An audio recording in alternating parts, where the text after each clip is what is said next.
आपका ताकत नहीं मिलेगा। ये उपचुनाव इसलिए है साथियों कि आपके ताकत की जरूरत है, और ये विकास की किरण जो बेलागंज में पिछले 34 वर्षों से रुकी हुई है, उसको आगे बढ़ाना। अब लालटेन का युग खत्म हो गया साथियों, लालटेन का युग है क्या? अब तो बिजली और एलईडी बल्ब का युग आ गया। मुख्यमंत्री नीतीश कुमार जी ने कहा 2020 के चुनाव के पहले हम घर घर तक बिजली पहुंचाने का काम करेंगे, और इस बार मोदी जी ने कहा है और नीतीश जी ने कहा है कि पहले तो गांव तक बिजली पहुंचाने का काम किया, घर तक बिजली पहुंचाने का काम किया। अब मोदी जी और नीतीश जी को वोट दीजिए, आपके घर में सोलर युक्त बिजली लगाकर बिजली बिल मुक्त करने का काम भारत की सरकार करेगी। इसलिए साथियों, आज देश में जितने गरीब हैं उसकी चिंता या तो मोदी जी कर रहे हैं या नीतीश कुमार जी कर रहे हैं। बिहार में लगभग 6.5 करोड़ लोगों को देश के यशस्वी प्रधानमंत्री जी का आशीर्वाद प्राप्त है, और लगभग 3.5 करोड़ गरीब जो बिहार के मतदाता है उसको आदरणीय नीतीश कुमार जी का आशीर्वाद है साथियों। अब जिसको 5 किलो अनाज मिल रहा है साथियों, एक बार हाथ उठाइए तो किसको किसको अनाज मिल रहा है, और जिसको जिसको अनाज मिल रहा है, अब मोदी और नीतीश कुमार जी ने तय किया है, आप यदि हॉस्पिटल में भर्ती होंगे तो उसका 5 लाख तक का बिल मोदी और नीतीश कुमार देने का काम करेंगे साहब। आप जब अच्छी सरकार चुनते हैं साथ, तो इस देश के लोकतंत्र को स्थापित करने का काम किया जाए। और 2020 में याद कीजिए, लालू प्रसाद जी 1990 से लेकर 2005 तक बिहार के मुख्यमंत्री रहे, लेकिन कभी भी रोजगार देने का काम नहीं किया। 1 लाख लोगों को भी नौकरी नहीं देने का काम किया साथियों। लेकिन नीतीश कुमार जी जब 2005 में आए और 2020 तक जब उन्होंने पहले पेज का सरकार चलाया तो 7.5 लाख लोगों को नौकरी दिया।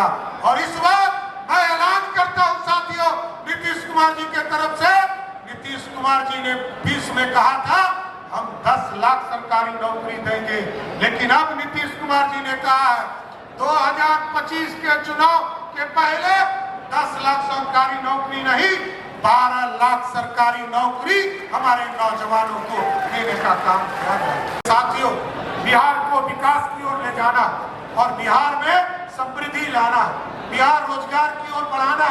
अभी देश के यशस्वी प्रधानमंत्री जी ने लगभग 60,000 करोड़ का प्रोजेक्ट दिया है, और यहाँ पर ये तो गया एक तरह से मुक्ति धाम है साथी। और अभी मोदी जी ने कहा है बोध गया को इस तरह का कॉरिडोर बनाओ, जिस तरह बनारस में महादेव जी का कॉरिडोर बनाने का काम किया गया है, उसी तरह भव्य कॉरिडोर बोध गया और गया में भी विष्णु पद को बनाने का काम किया जाएगा।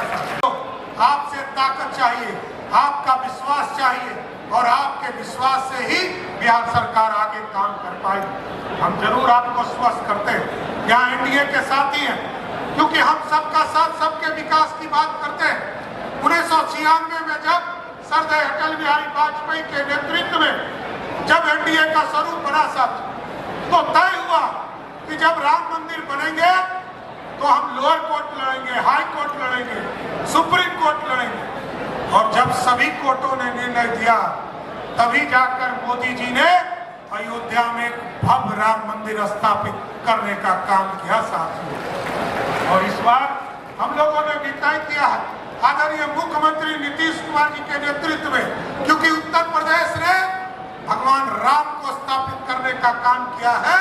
हमारे हाथों मां सीता है, हम आपको स्वस्थ करते हैं। 2025 के चुनाव के पहले सीतामढ़ी में भी भव्य सीता मंदिर की स्थापना की शुरुआत करने का काम नीतीश कुमार के नेतृत्व में सरकार करेगी। साथियों, आपके विश्वास की जरूरत है, और आपके सहयोग से ही हम बेलागंज के विधानसभा के चुनाव को जीत सकते हैं। लगातार हम लड़ते रहे, कभी जीत नहीं पाए। हम जरूर एनडीए के साथ ही एक एक वर्कर से, एक एक कार्यकर्ता से आग्रह करेंगे, पूरे लोग इसमें लग जाइए, और सब अपार जो बहुमत आज दिखाई दे रहा है, इसके स्वरूप को उस दिन जरूर खड़ा करने का काम कीजिए। तो क्या 13 तारीख को वोट दीजिएगा कि नहीं दीजिएगा? दीजिएगा ना? तो मनोरमा जी को माला पहना दे हम लोग, पक्का? पक्का कि नहीं? 13 तारीख को एक एक वोट पड़ेगा ना? तो आपके तरफ से माला हम लोग मनोरमा जी को देने का काम करेंगे, जिससे कि ये 13 तारीख को एक एक वोट देकर आदरणीय नीतीश कुमार जी के नेतृत्व में जनता दल यूनाइटेड और पूरे एनडीए का समर्थन बढ़ाने का काम कीजिए। बहुत बहुत धन्यवाद।